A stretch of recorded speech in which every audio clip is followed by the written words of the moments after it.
네, 한겨레 데일리 라이브 뉴스 다이브 시작합니다. 어서 오십시오. 고현준입니다. 자, 9월의 마지막 주고요. 이제 10월의 첫 주가 되는 주이기도 합니다. 월요일에 함께해 주실 세 분 소개해드립니다. 먼저 지방시대위원회 부위원장 신용환 부위원장 함께합니다. 어서 오십시오. 네, 안녕하세요. 신용환입니다. 아, 이거 이름 좀 쉽게 바꾸면 안 돼요? 글쎄 말이에요. 지시위. 지방시로 가자. 지방시 부위원장. 네. 괜찮죠? 지방시는 저기보다는 괜찮은 거예요? 네. 저 디올보다. 모르겠어요. 그냥 모르는 브랜드 디올보다 가지고. 예, 우리 신영환 부위원장과 정구승 변호사 나오셨습니다. 어서 오십시오. 네, 반갑습니다. 예, 자 우리 한겨레 이슈부국장 최혜정 부국장 함께합니다. 어서 오십시오. 네, 안녕하세요. 예. 오늘 왜 이렇게 인사가 담백해요? 그러니까. 이게 새로 만들어내는 게 쉽지가 않더라고요. 헤어스타일이 좀 변화가 있네요. 네, 이제 셀럽으로 완성이 되었기 때문에 미용실 한번 다녀왔습니다. 예, 잘했어요. 예.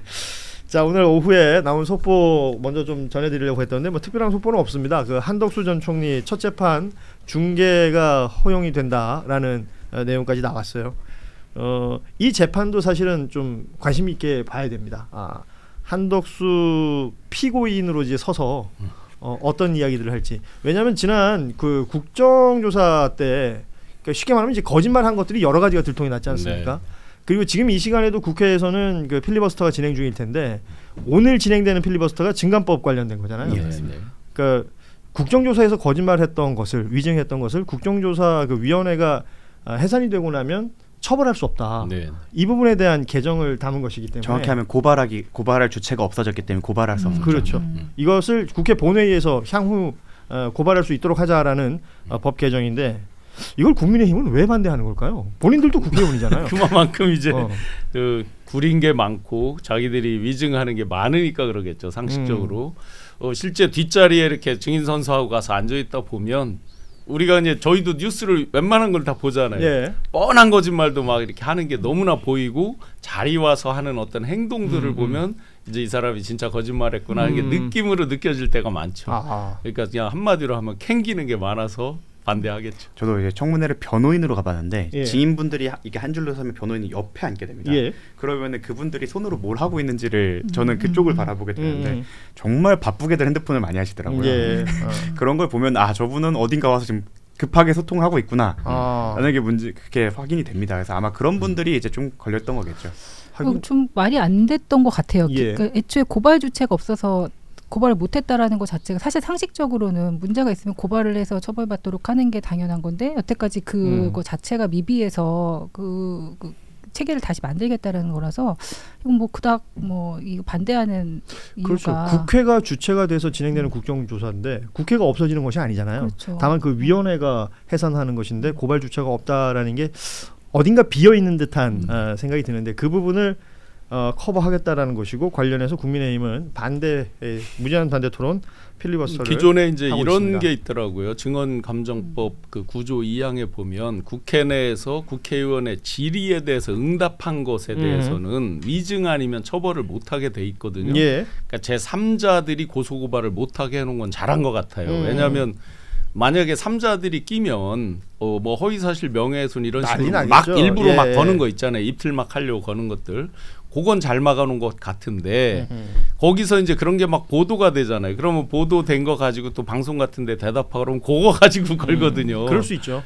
이제 전혀 엉뚱하게 똑같은 내용인데도 다른 거 가지고 또 3자들이 걸고 하는 거. 악용할 수 있으니까. 궁극적으로 보면 요거랑 조금 본질하고 약간 다른 얘기인데 3자들이 고소고발을 이렇게 남발하는 거 그 부분은 조금 제한을 해야 될 필요가 있습니다. 실제로 지금 강효경 씨가 본건 말고 그렇게 3자들이 고소고발한 것 때문에 계속 경찰서에 불려다니고 계십니다.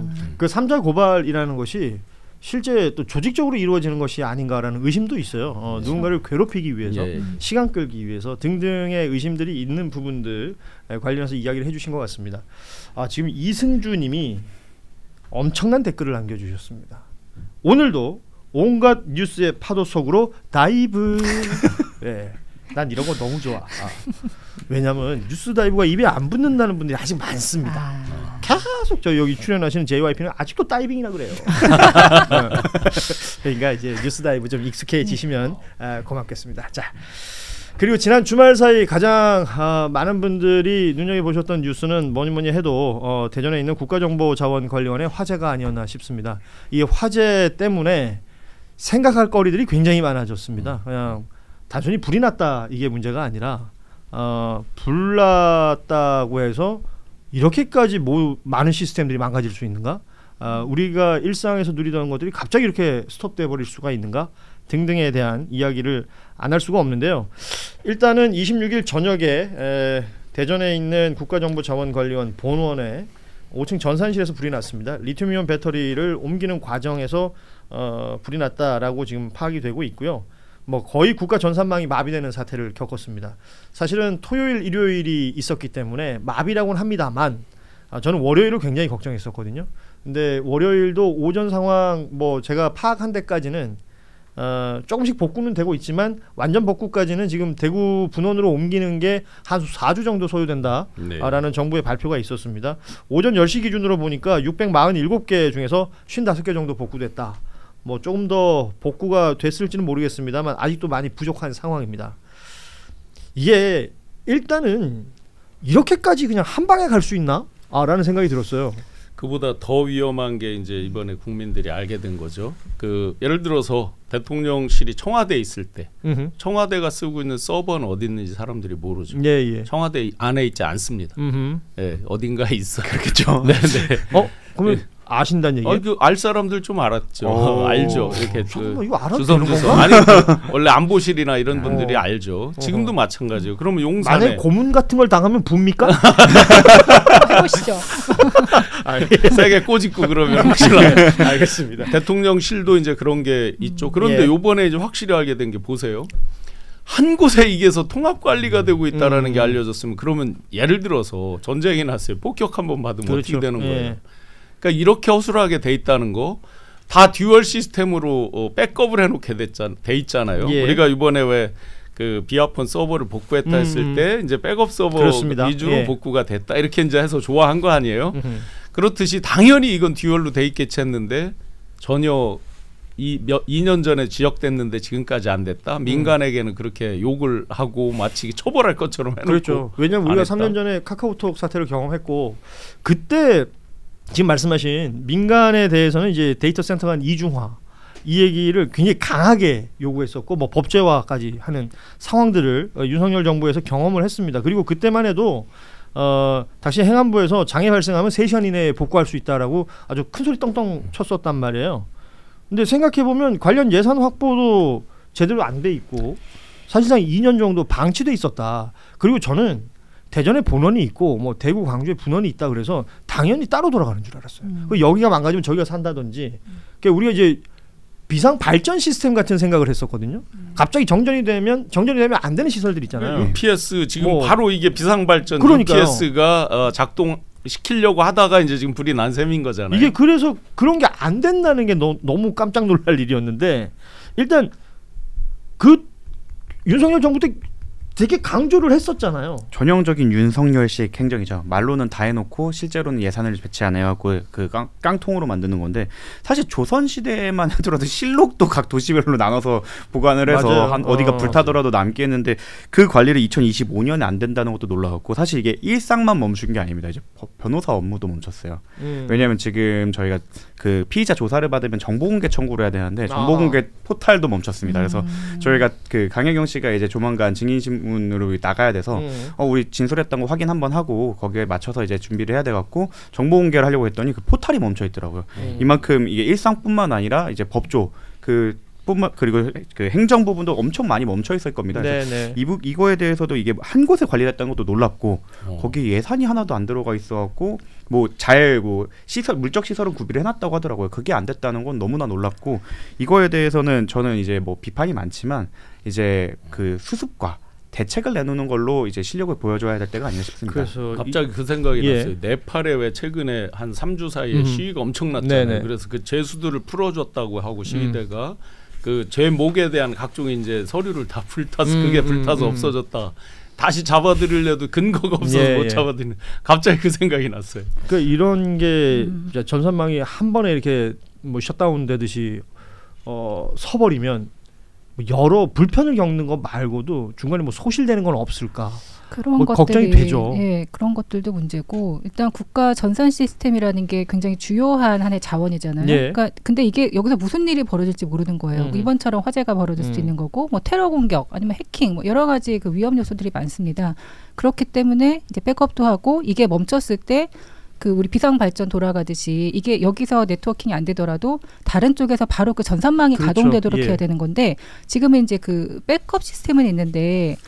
이게 여기서 멈췄을 때 저기서 그럼 자동으로 그 연결이 돼야 되는데 그 이중화 장치가 지금 그 세팅이 안 됐다라는 거고 그 이거에 대해서 대책을 그동안 이런 사건이 없었던 것도 아니고 말씀하신 대로 3년 전에 카카오톡 그 데이터 센터 화재도 있었고 3년 전에 또 그러니까 재작년에 그 행안부 맞아요, 그 전산망 그 마비 사태도 있고 근데 보면 예산들이 계속 줄었어요.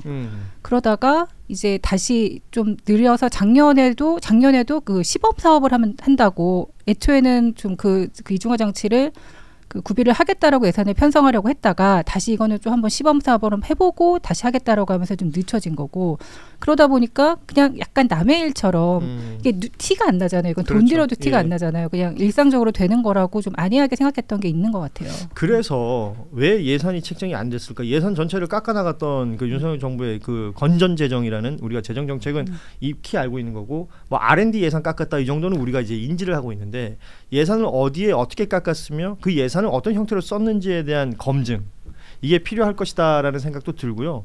이재명 대통령이 어제 대책회의를 그 직접 주재했죠. 미국에서 돌아와서 바로 이 관련된 일들을 진행했었는데 일단은 국민들께 송구하다라는 사과의 메시지를 냈고요.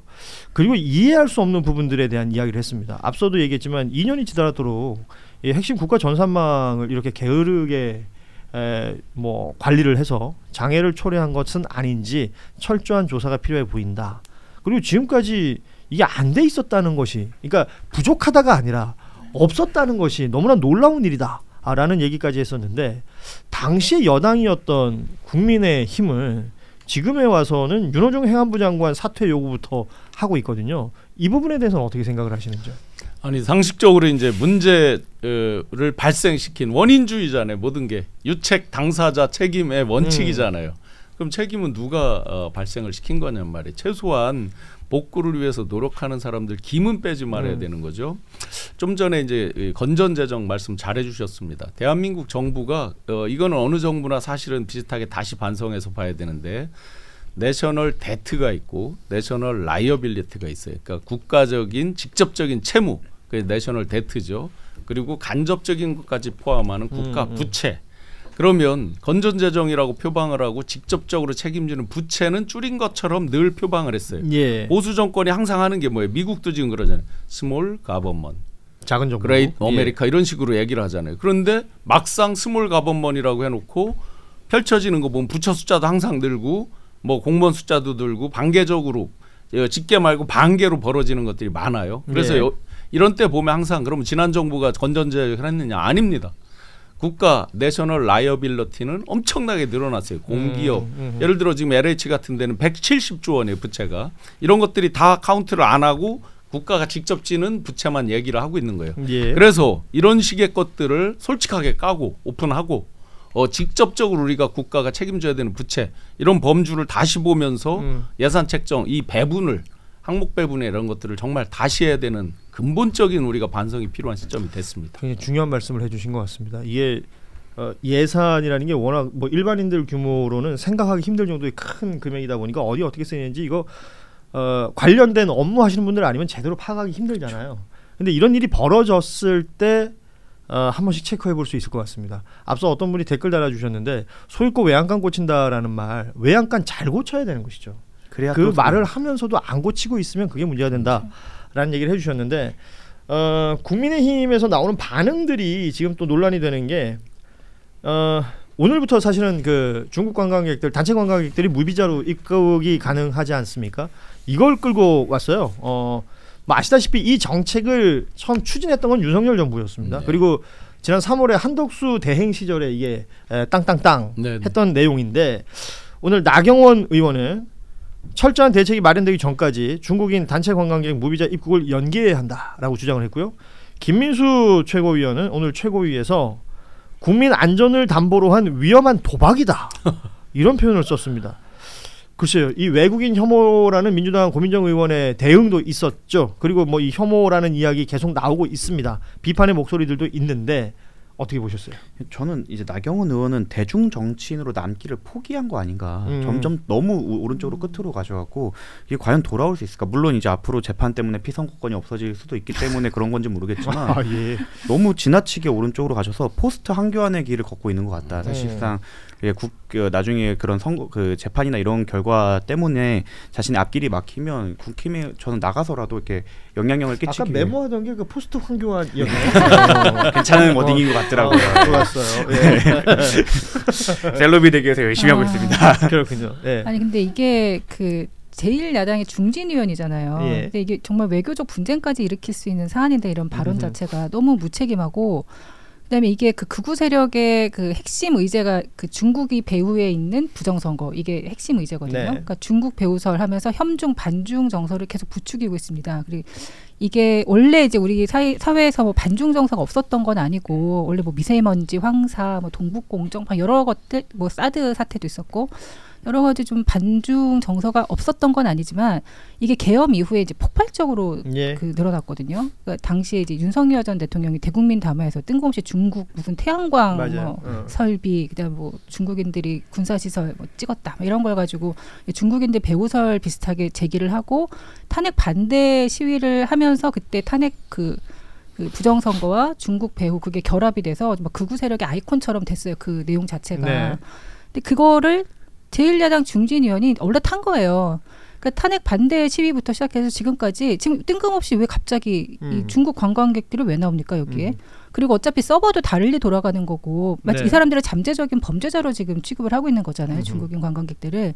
굉장히 부적절하고 본인의 어쨌든 정치적인 야망이 있겠죠. 그러니까 극우를 포함한 그 보수 세력의 핵심적인 아이콘으로서 자신을 다시 한번 과시하고 싶은 욕망인 것 같은데 그렇다 한들 이거는 정치인으로서의 기본적인 좀 자질 문제가 있지 않나 굉장히 심각한 문제라고 생각합니다. 하도 많은 일이 생기니까 금방금방 까먹는데요. 시계를 조금만 돌려보면 이제 제가 5쪽짜리 그 중앙선관위 서버 난입했던 거 방첩사랑 예. 공개했던 문서에 보면 중국 개입설이라고 써져 있잖아요. 그 부정선거에 대해서 뜬금없이 이제 중국 개입설이 써 있고 뭐 누구랑 중국 당교가 뭐 합세해서 뭐를 어떻게 했다고 막 하면서 윤석열 이분이 그 헌재 마지막 변론에서 어떤 얘기를 합니까? 중국 개입설 얘기를 하잖아요. 맞아요. 헌재에서 자기가 지금 이 탄핵이 되냐 마냐는 그 중차대한 마지막 순간에서 중국 개입설을 얘기하잖아요.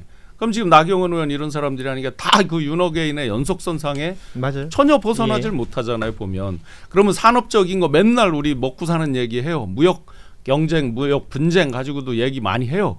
자, K 컨텐츠, K 뷰티, K 컬처 중국 빼놓고 어떻게 얘기를 해요. 중국에서 혐한이라고 그랬을 때 우리가 얼마나 또 타격이 컸어요. 실제 한한령이 진행되고 있기도 그렇죠. 하고요. 우리는 그거에 대해서 그러지 말자라고 다짐하고 다 하는 거 아니에요. 그런 와중에 거꾸로 지금 혐중에 대한 것들을 정치 최일선에 있다는 사람들이 국민들을 부추기면 그러니까 그 이상한 시위 또 저 명동에서 하다 안 되니까 또 딴 데 부천 가서 하고 막 하는 거 아니에요.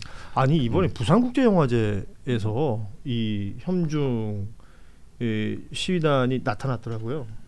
그러니까 이건 어찌 보면 나라망신 같은 모습이기도 하거든요. 뭐 표현의 자유 얘기를 하고 그 거리 시위를 할 때 경찰들이 옆에서 이제 보조를 하면서 이렇게 다니는 모습들을 보는데 아시다시피 이제 부산국제영화제에 얼마나 많은 외국인들이 그렇죠. 옵니까? 이게 뭐지 하는 눈빛으로 보는 거예요. 거기 성조기가 펄럭거리고 있고 미국인지 한국인지 정말 이거 설명하기가 어려운 거예요. 그러니까요. 저희도. 일단은 그 중국 관광객들 무비자 입국 관련해서 법무부 설명 자료가 있어서 좀 소개를 해드립니다. 출입국 관리 정보 시스템은 이번 그 대전본원 화재와 상관없이 법무부의 소속 기관에서 별도로 관리 운영되고 있다라는 부분을 밝혔고요.